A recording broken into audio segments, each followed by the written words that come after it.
A lady was looking for an anniversary card for her husband, and she was in the store in the aisle where the cards are. She found one that looked pretty promising on the outside. It was a nice picture. It looked very appropriate for her husband, something that maybe he would actually open up and read. And on the front of it, it said, "Sweetheart, you're the answer to my prayers." And she said, "Oh, that's really nice. I like that sentiment." But she wasn't too sure about it when she opened it up and it said, "You're not exactly what I prayed for, but apparently you're the answer to my prayers." Often we pray for things and they may not always come in the exact way that we expect them to come, the way that we expect them to arrive, or God's response may not be what our expectation is. And that was very true also for the people prior to Jesus' time. The Hebrew people prayed for centuries for a Messiah.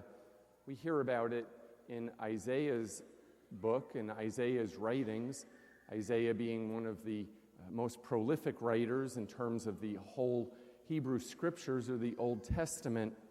And in it he says about when the Messiah will come, that the eyes of the blind will be opened, the ears of the deaf will hear, the lame will now leap. So there's all kinds of different paradoxes that happen, but basically it's all about restoration. It's about a restoration of what was originally intended and of bringing all of creation back to paradise.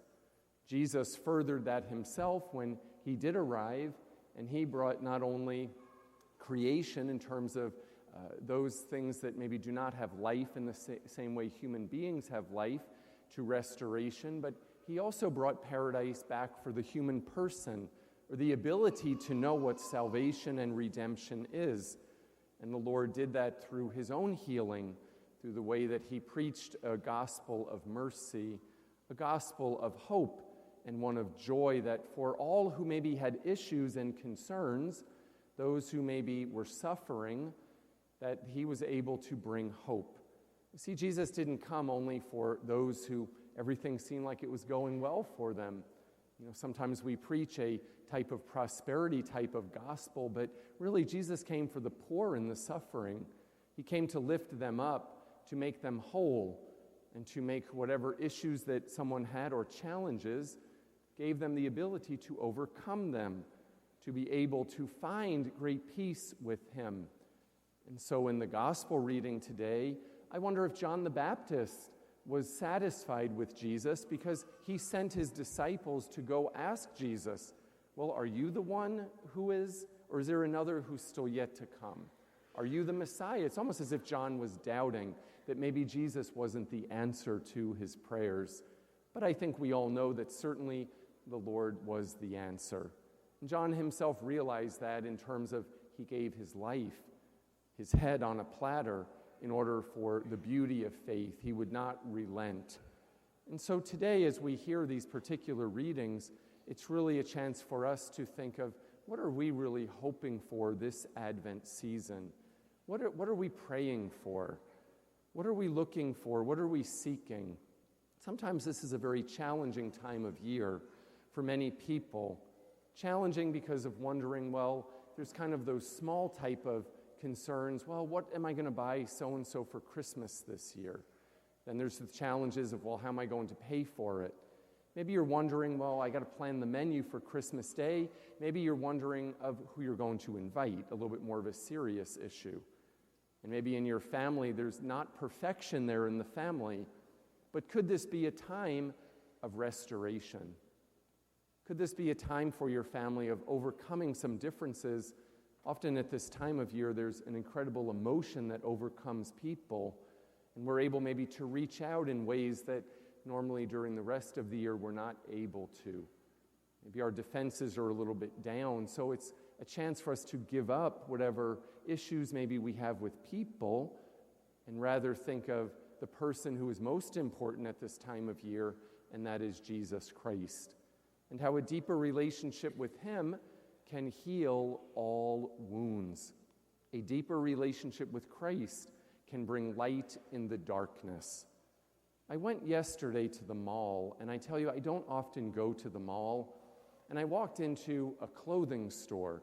I'm not going to tell you which clothing store it was. It caters mainly to younger people. And I will tell you, I realized I'm 48 years old, and that's okay. Because I realized there was, first of all, nothing in there that I could wear, most likely, or would really want to wear. I went in to buy a gift card for my niece, who is 21 years old. It was not Forever 21. I realized afterward that would have been the perfect gift card to give her, because she is 21. Little gift idea there for you. So I went into this store, and I have to tell you, I think it said a lot about the culture that many of our young people are living in, or actually being embraced by. The store, everything in here is black. I walked into the place. I could hardly even see the price tags anywhere. And maybe that's their whole purpose, so you don't know how much you're going to pay for what you're buying. But everything was black. It was almost like a nightclub or something like that. And I thought about the teenager going into this particular place and kind of thinking that this is normal, like that darkness is normal. You know, when you read and you look at the newspaper, you look at the television, there's a lot of darkness out there. And my dear young people and parents and grandparents as well, please try to give your children and grandchildren a sense of joy and light, not of darkness, of feeding into that culture that brings people further away from Christ. You know, I bought the gift card. I was kind of horrified when I was on my way home, and I took it out of the jacket, and the picture that was on it shocked me. I'm embarrassed almost to give it to her now. I think I'm going to get a holy card of the Blessed Mother or Saint Joseph and tape it over it, actually, or I'm going to draw a little shirt or something like that on it. Just a little bit on the edgy side, I guess we would say. So I have to say that I'm concerned for our children today. And I'm concerned because I just hope, that they grow up with great joy. Parents and grandparents and we as families in our homes, in our schools, what a great ability for us to bring joy to the next generation.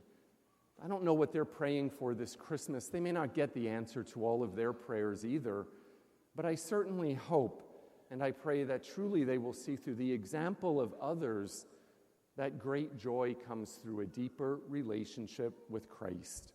That is the only place we're going to find it. The only answer to our prayers is not in things, it's not in a menu, it's not in who's coming, it's not in decorations. Well, maybe the yard signs, we'll put those to the side. You can have great joy in your yard sign that there's extras after Mass today. But I will tell you, great joy comes through a person, and that person is Jesus Christ. So today we've given out little candles to the children as they came in, to our, second graders and below. If you didn't get one, I think we have some extras so you can come up. And I'd like to invite the children to come forward to bring us a little bit of joy today. And to place your candle here, it's sort of a rose-colored, purplish kind of colored candle, to come forward and place it here with us in order that we can truly celebrate the gift of the future of a generation of joy.